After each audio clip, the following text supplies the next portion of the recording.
Some places do not appear on maps, and some journeys do not end where they were supposed to. Flight 419 was carrying 214 people across the Pacific. Nobody expected it to be their last ordinary night. Dr. Aryan Malik had crossed oceans dozens of times. He had never once thought about where the plane might land if the sky said no. Zara Sheikh was returning from a conference. She had 3 connecting flights, 2 deadlines, and no idea what the next 18 hours would demand of her. Omar had survived worse things than turbulence. Lily had never survived anything like what was coming. Captain Nabil Hassan had 31 years of flight. Tonight, none of those years would be enough. At 2:17 in the morning, the aircraft hit something that no weather map had predicted.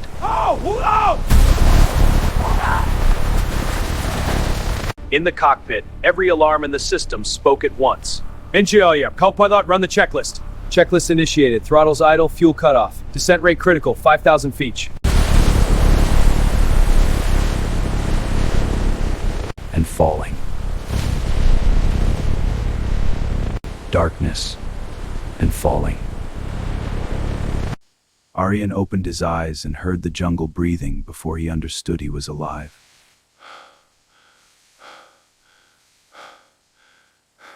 A doctor's first instinct is never to check himself. It is to find who else is hurt. The beach looked like the sky had dropped everything it was. He did not stop. He did not look for shelter. He looked for the people who needed him most.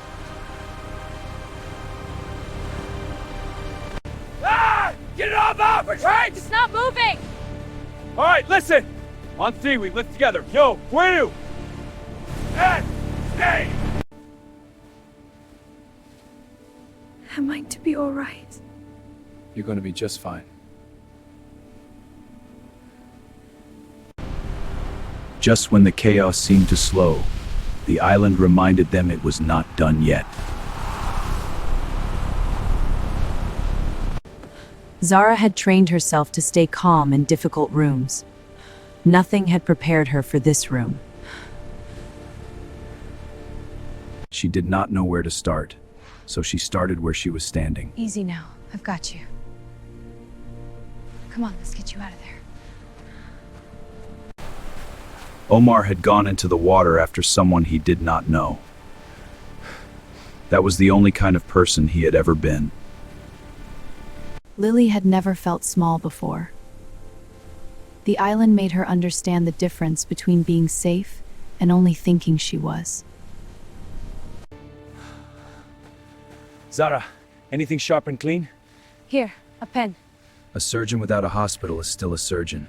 The tools just look different. His hands remembered what to do even when his mind had not yet processed where he was.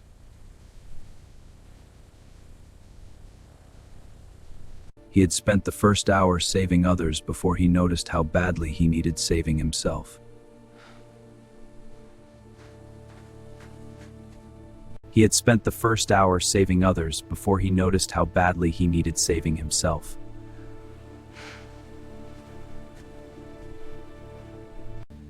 Take the needle. Steady. It's shaking. I can't. 1. Count from 1 to 5. Focus. 1, 2, 3, 4, 5. Good. Again. Omar had one language everyone understood. He built it in fire on the sand.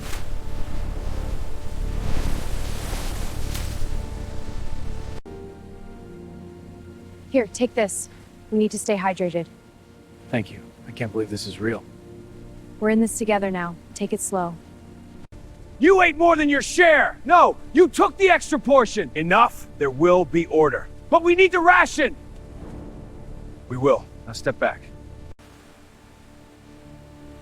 Look! I found a satellite phone!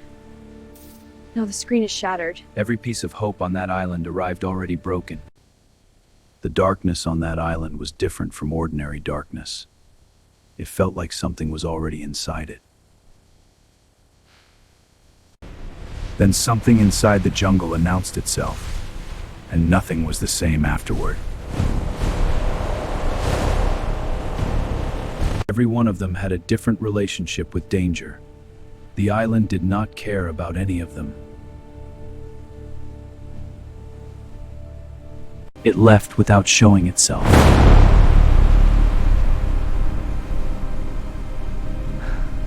That was somehow worse than if it had. In daylight, the evidence was there. Something large enough to break tree trunks had moved through and left no footprints. We need to find the cockpit for the radio. We can't just wait. It's just to go out there. He's right. We should stay here. No, Arian's right. We need that radio. I'll go with you. What if it's gone? I want to come with you. No, it's too dangerous. Fine, I'll stay. Let's move. Waiting for rescue, he told them, was a plan. Waiting for rescue with a working radio was a better one. The cockpit had found the jungle, or the jungle had found the cockpit.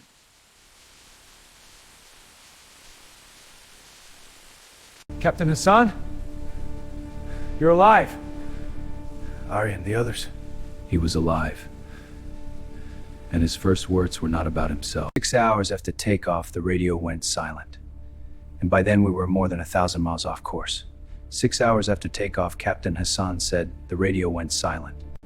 They'll be looking in the wrong part of the ocean. We may never be found. Search teams were already looking for them, just not where they were. The radio was there, damaged but there. Hope and its conditions arriving together as always. It found them before they could leave. Here! Hold on! The walls are shaking! It's getting closer! One moment he was there. The next, the jungle had taken him. The three of them had about 4 seconds to make a decision the jungle had already made for them. Come on! Jump! They ran, not from something they could see, from something they could only hear.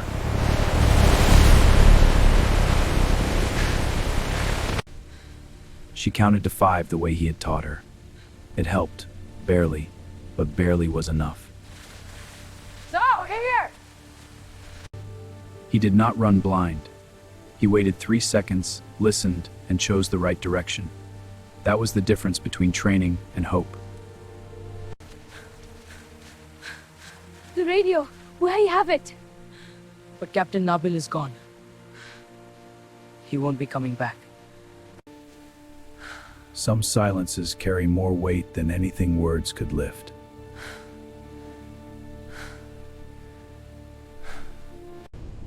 The island showed them what it had done with the captain. It was a message nobody could decode and nobody could ignore. The cockpit was a nightmare. The pilot and co-pilot, they didn't make it. The controls were destroyed. It looks like they were sabotaged. We're on our own, and someone here might be responsible. I've seen worse. This wire here is the key. Can we reroute it? The antenna might work if we reinforce it. It needs a ground. He could not promise it would work. He could promise he would not stop until he found out.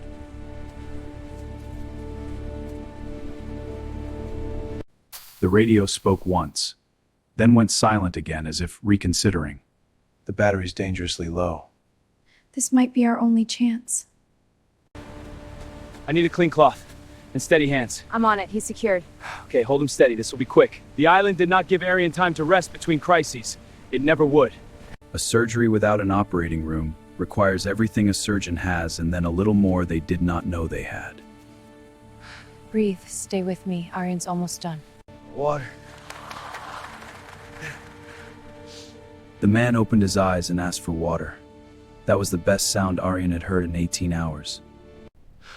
Arian, where is she? Where's Maya? The crash had mixed 200 strangers together. Not all of them were saves before it. Lily had found something. She was not yet sure who it was safe to tell.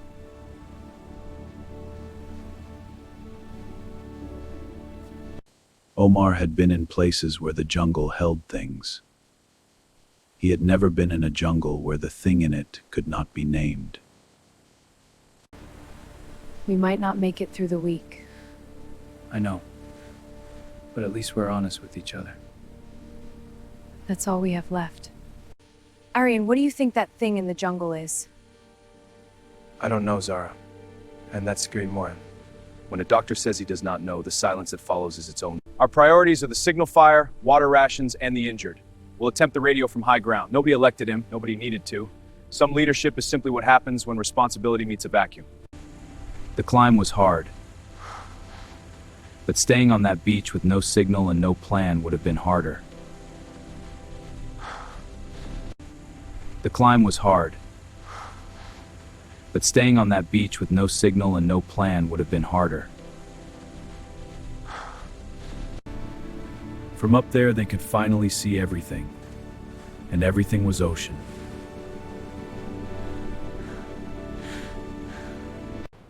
The last charge in the battery was either a miracle or the cruelest ending to a very long day. It was not static. Something was inside the static, and it had been there for a very long time. Au secours, s'il vous plaît, aidez-moi. Je suis piégée ici, j'ai besoin d'aide. S'il vous plaît, faites vite. Au secours, s'il vous plaît, aidez-moi. Je suis piégée ici, j'ai besoin d'aide. S'il vous plaît, faites vite. C'est un signal de détresse, elle est sur une île seule, les autres sont morts. Quelque chose sur l'île les a tués. She said the others were gone. She said the island took them. She said she would keep broadcasting until someone came. 16 years. That recording had been playing on that frequency for 16 years, and nobody had answered it. If someone had been broadcasting for 16 years and nobody had saved her, what exactly were the odds that anyone was coming to save them? They had found a radio. The message had found a 16-year-old child on that island could answer. And now they had to decide whether that was the worst thing they had learned today or the most useful.